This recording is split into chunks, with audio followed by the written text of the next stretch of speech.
Three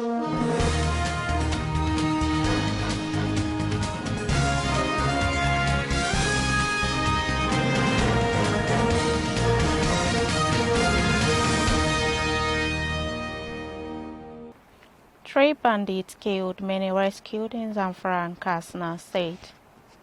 President Buhari okays community policing takeoff with 13 billion naira. Nigeria tests 6,000 COVID-19 samples daily, says NCDC. On business, agency recovers 35 million naira for consumers. And on the international scene, ECOWAS asks Mali junta to reinstate Keita government. Hello and welcome to Svtv News. I am Musa Joy Unyoza. Troops of the Operation Sahel Sanity have killed 3 bandits and rescued 9 kidnapped victims in various operations in Katsina State between Saturday and Wednesday. The troops similarly arrested 6 suspected bandits and 3 of their collaborators, as well as recovered cache of arms and unspecified numbers of cows during the period. The Acting Director of Defense Media Operations, Brigadier General Bernard Oyoko, disclosed this in a statement made available to journalists in Katsina on Thursday. According to him, on Sunday, the troops conducted aggressive clearance operation of some identified bandit enclaves in Dumburu Forest, during which 3 bandits were killed while they recovered 1 AK-47 rifles, 2 empty AK-47 rifles magazines, and 127 rounds of 7.62 mm special ammunition. The Zamfara State Police Command wishes to inform indigents of Zamfara State who successfully completed the online recruitment registration form that physical and credential screening of applicants have been scheduled to commence from 24th August to 6th September 2020. The applicant had to appear at the Zamfara State Universal Education Training Center Bypass Road, Gusau, in their clean white t-shirt and shorts with the following mandatory basic requirements. They include national identity number, original and duplicate copies of credentials, O-level results, certificate of indigent and birth certificate declaration of age, neatly arranged in 2 white flat files with recent passport photographs attached. They should also include printout of application submission confirmation page, duly completed guarantor's form. To battle the escalating insecurity, community policing will take off across the country, the National Economic Council said on Thursday. The new security plan, which is expected to halt killings, kidnappings, banditry and insurgency in many parts of the country, has got 13 billion naira cash approved by President Muhammadu Buhari. Nasarawa State Governor Abdullahi Sule has announced the decision at the end of next 6th meeting this year, which was virtual except for the attendance of few of the members at the council chamber of the Presidential Villa, Abuja. Governor Sule was one of those who attended the meeting at the Villa. Vice President Yemi Osibanjo presided. Inspector General of Police Mohammed Adamu has said the lingering banditry in the northwest and north central has international dimension.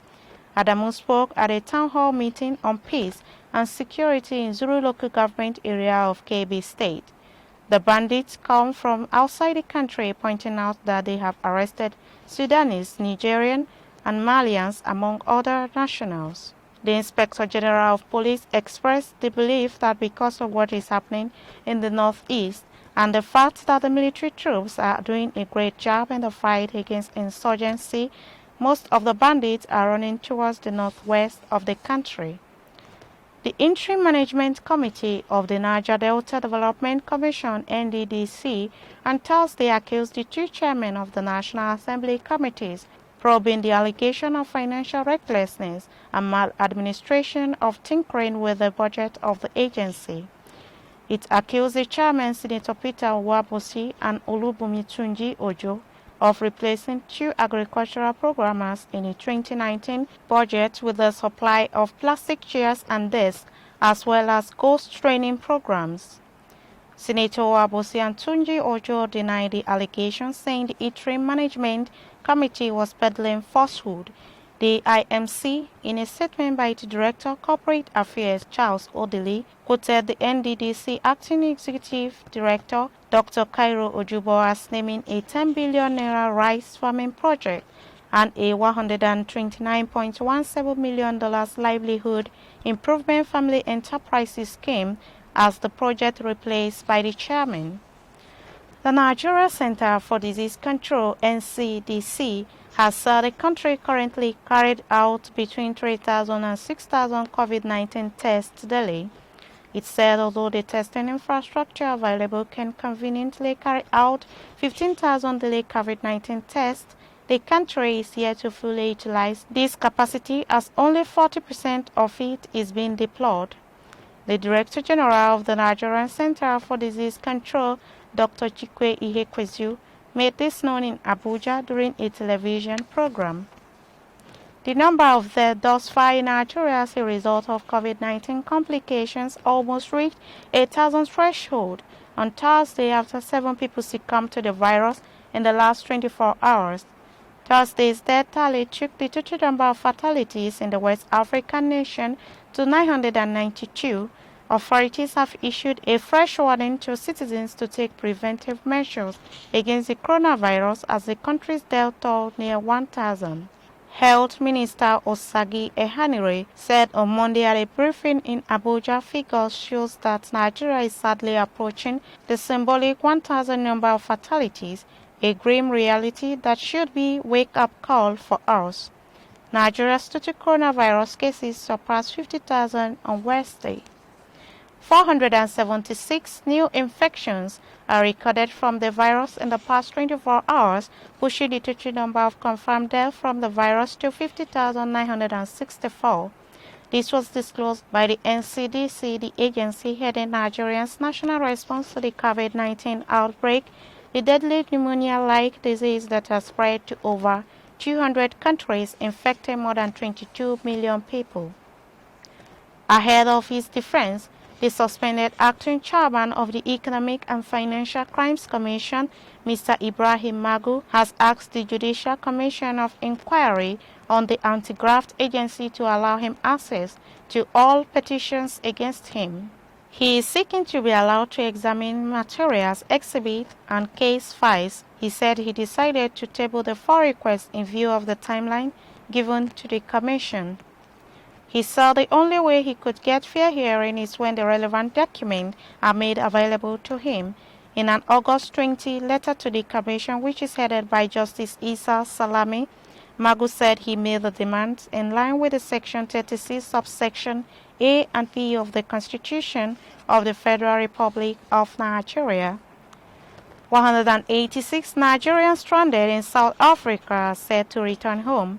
The Nigerians in Diaspora Commission, which disclosed this via a Twitter handle, said the evacuees will arrive at the Muritala Mohammed International Airport, Lagos, aboard an Air Peace flight. All evacuees tested negative to COVID-19 before boarding and will proceed on 14-day self-isolation as mandated by NCDC, Federal Ministry of Health, and Presidential Task Force on COVID-19. The outbreak of the COVID-19 pandemic had halted international travels across the world, prompting different countries to evacuate their citizens stranded in other nations. Right, we're also going to short commercial break, and when we come back, Standard Voice Television News continues.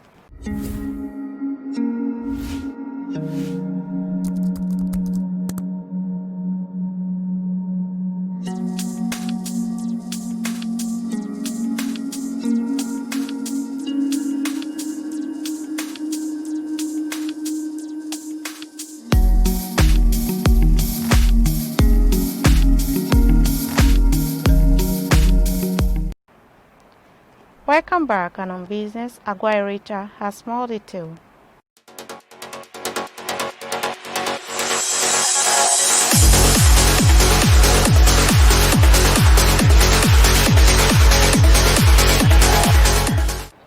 Welcome to Standard Voice Business Update.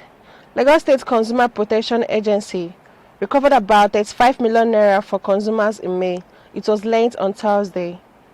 General Manager Mrs. Kemi Olubede spoke on Thursday at a one-day sanitation at the Lagos Island local government.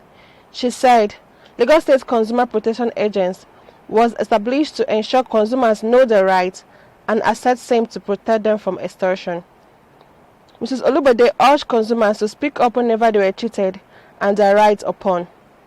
She said, there are certain globally recognized rights which consumers have, such as the right to information, choice, safety, consumer education, right to speak, redress, and healthy environment. Still on business, the Nigeria Economic Summit Group, NESG, has said the economy will shrink by 5.2% this year. It called for effective implementation of palliative measures designed to mitigate the effects of COVID-19 on the economy.